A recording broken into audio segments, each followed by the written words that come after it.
Growing up in the 2000s like I did, you tended to get exposed to a lot of cultural backwash from the previous 2 decades because of how culturally distinct and significant they were. I've already talked on this channel about how much friggin' Transformers and G.I. Joe were all over my life, but there was also plenty of 90s stuff like Pokemon, Full House, the Babysitter's Club movie, and of course, Smash Mouth. Because Smash Mouth is one of those things that managed to culturally also become a part of the 2000s due to their attachment to a lot of children's media properties of the time. They did the theme song to Hot Wheels Highway 35, they had an appearance on Kim Possible, and oh yeah, they're known today as the band from Shrek. Hey everybody, I'm the Vacuuminator, a YouTube guy who's supposed to be doing a different video this week, but due to circumstances I'll get into later in this video, I decided instead I wanted to talk about one of my favorite bands. And I know it's not something that's going to be really supported by the algorithm, so if you do find this video and you are enjoying it, please do me a favor, help me out in the algorithm, give me a like, comment down below, subscribe, ring that bell, all the fun YouTube stuff. We'll talk about it some more later on, but for right now I should probably acknowledge that, like, yeah, this isn't going to do well in the algorithm because I'm not really known as a music guy, because I'm honestly not much of a musically inclined guy. Don't get me wrong, I like music, who on earth doesn't, but it's not something I follow super closely. I've never even really been a huge fan of more than like a handful of artists or so, and honestly at this point in time I only follow two active music groups, Churches and Back On, and everything else I get exposed to is mostly singles or music that's featured in shows I'm watching. It's just something that's never really taken hold and formed an obsession with me like toys or tokusatsu or comic books have. That being said, there are certain groups where I've liked their music enough that I've wanted to delve into their discography later in life and gained an appreciation for them. And one of those groups was Smash Mouth, a band that I liked the two singles that were always around when I was a kid, but I never really looked into them more than that until my later teens, when Smash Mouth kind of came back into style again in a ironic, mimetic way, and you had all those YouTube mashups of All Star and Walking on the Sun, and Neil Cicerega was a big hot name in the music scene, and all that stuff was popping off.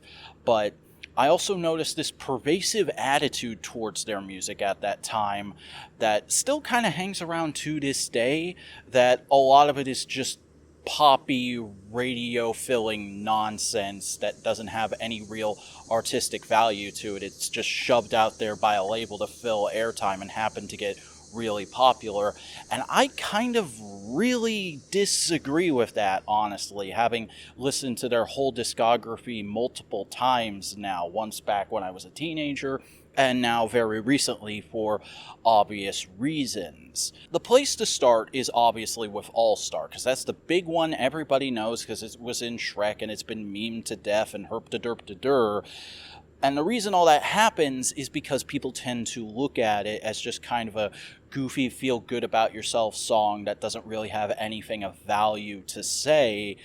And that's kind of missing the forest for the trees, in my opinion, because if you look at any interviews with the band at the time they were releasing their second album, which All Star was the lead single on, a lot of what they have to say about that song in particular, and about a slight stylistic shift they underwent going into their second album, was that they wanted their band to be a little more goofy and a little more carefree, because they had a lot of troubled kids sending them fan mail saying, like, standard stuff you kind of hear music artists who appeal to kids get, which is, hey, I'm having a hard time at school, or my family's not great, or this thing or the other thing, but listening to your music helps me. And the kind of lead two guys behind the band were really affected by that and thought like that like, it's great that people are finding our music, but it sucks that these kids feel this way. We need to give them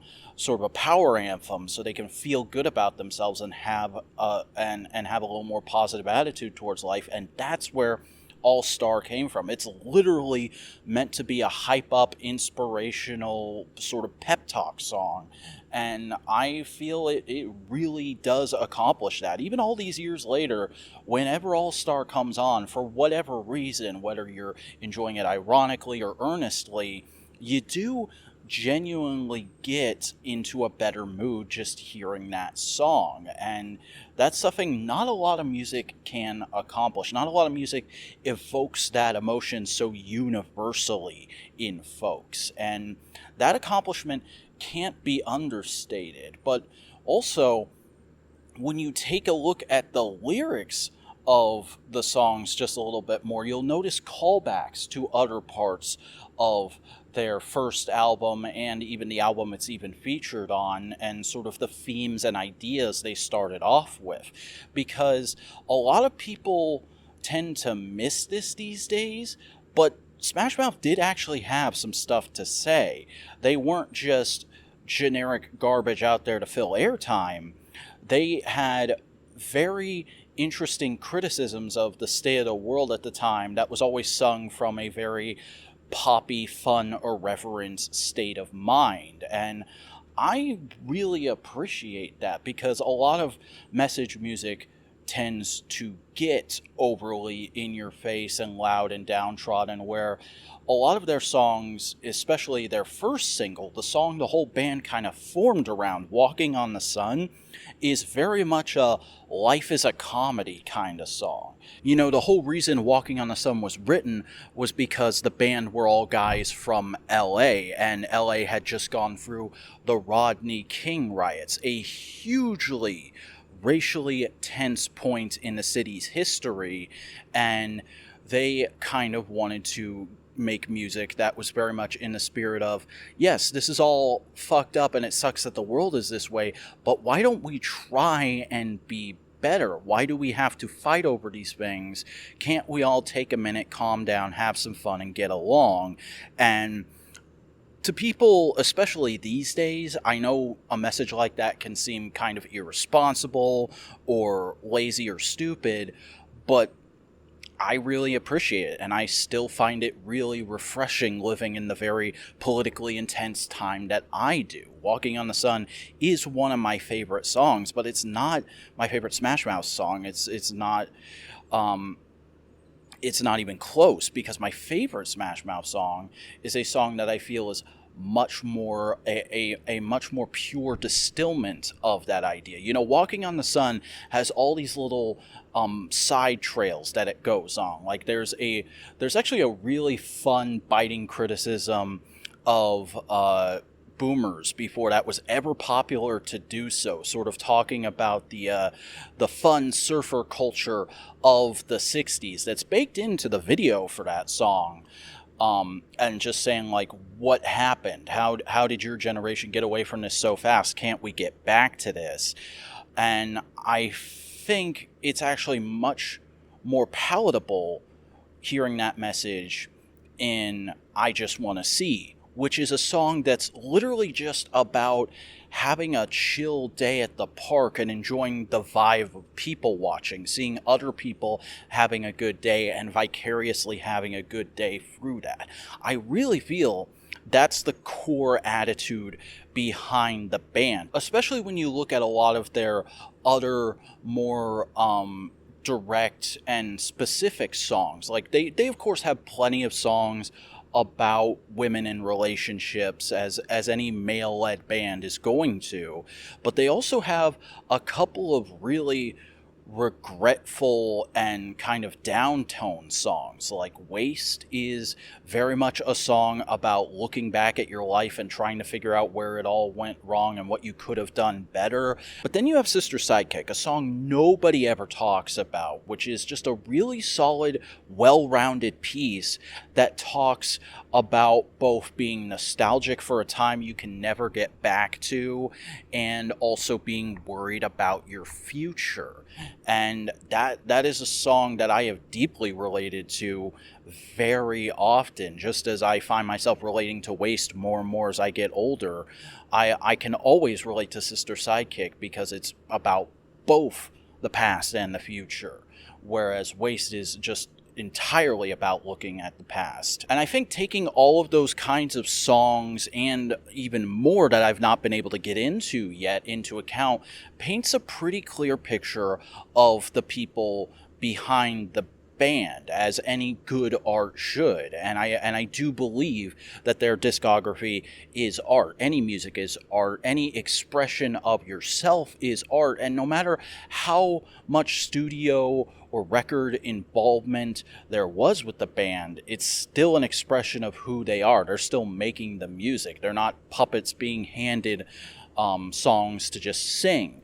And they very much were guys from LA who wanted to party, wanted to have a good time, and wanted to find love with somebody, but also were very concerned about, is this really the best we can do?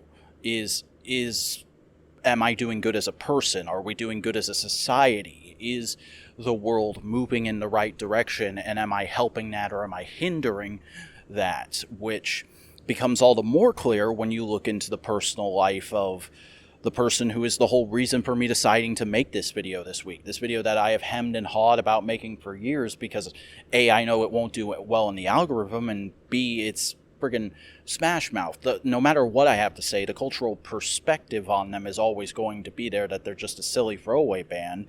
But then you take a look at this man, Steve Harwell, who tragically passed away just this last week, and you look at footage of him from shows and interviews and stuff like that, where like on TV and talk shows he was always very shy and timid, but just kind of insistent about their music is about having fun. He never really had an artistic like vision that he wanted to shove down everybody's throat. He's like, we're just out here to have a good time and entertain people, and we're trying to figure out the best way to do that and, you know, still be able to make a living, because the band did have money woes early on in their career. But then later in life, when they become mostly a touring band performing at smaller venues, he becomes more and more outspoken and kind of lambastic in the way he acts publicly.